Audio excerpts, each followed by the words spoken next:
Hey, well, welcome back. This is Robert. I am your happy, grateful, recovered alcoholic, the recovery guy. Uh, if you are new to us, if this is your first segment that you're viewing, welcome. We're glad that you are here.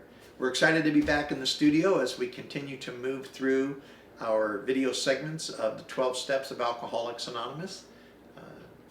We are on Step 11. Step 11, sought through prayer and meditation. To improve our conscious contact with God as we understood God, praying only for the knowledge of His will for us and the power to carry that out.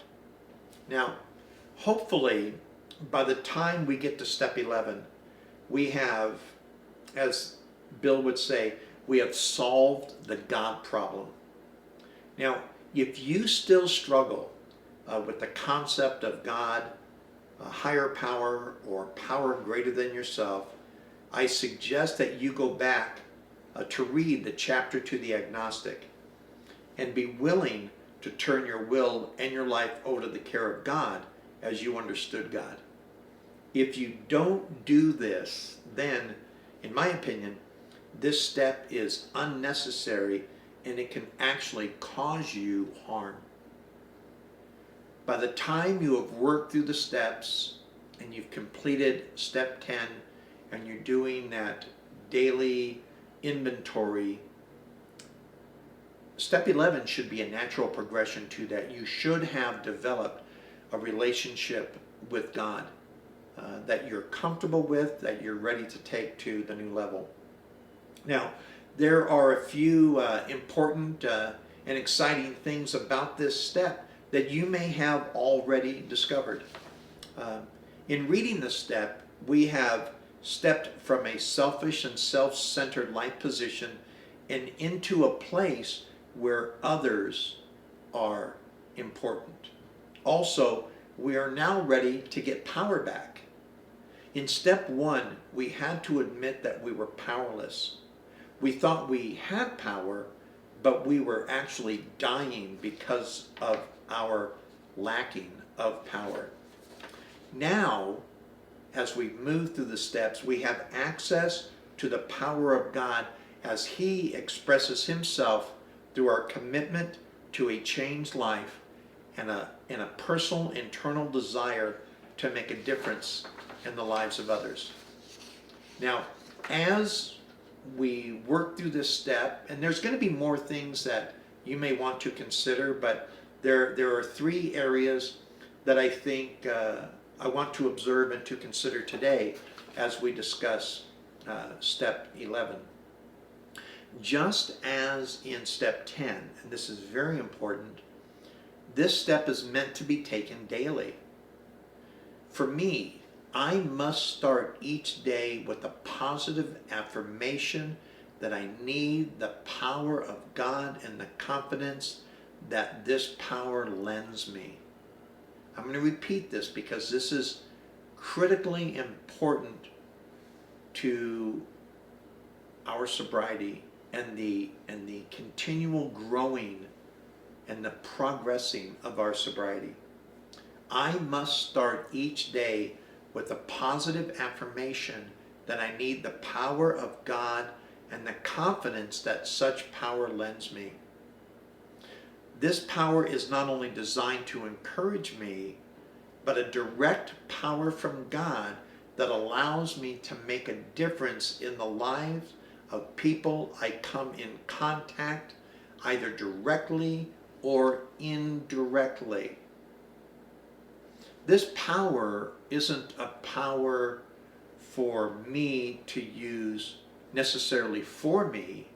The power and the encouragement that I derive from this is based on what I can do for others, because God is always about others.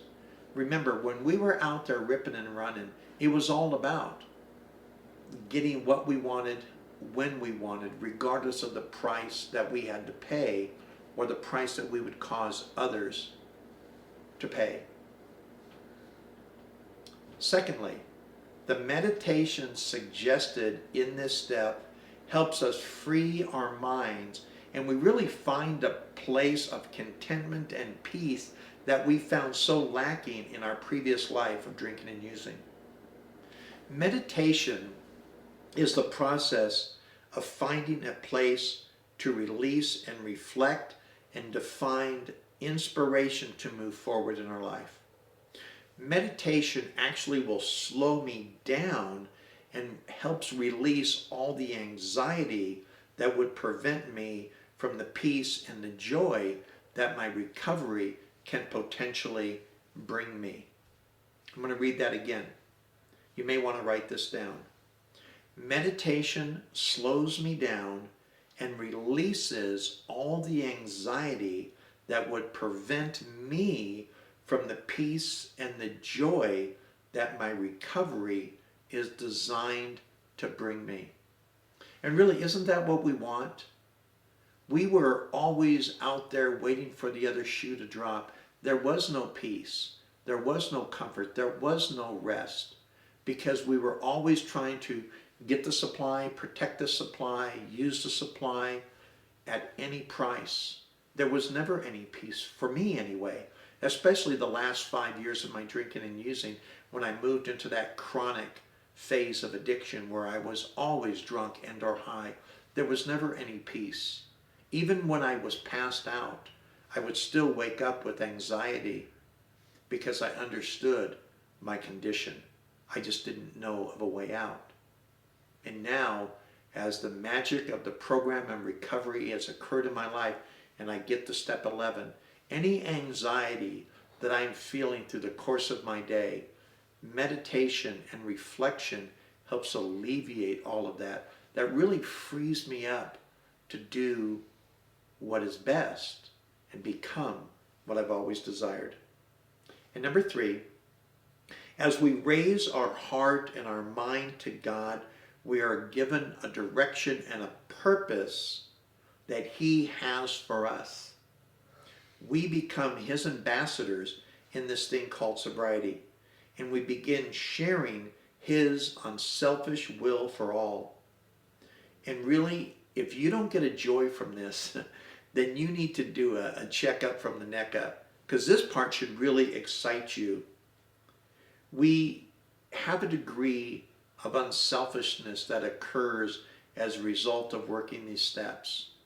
We find the value that recovery really brings us as a person, and the value that we have to others as they come into our life, and we can begin sharing the love, the joy, and the peace, and the freedom that we have found in our recovery.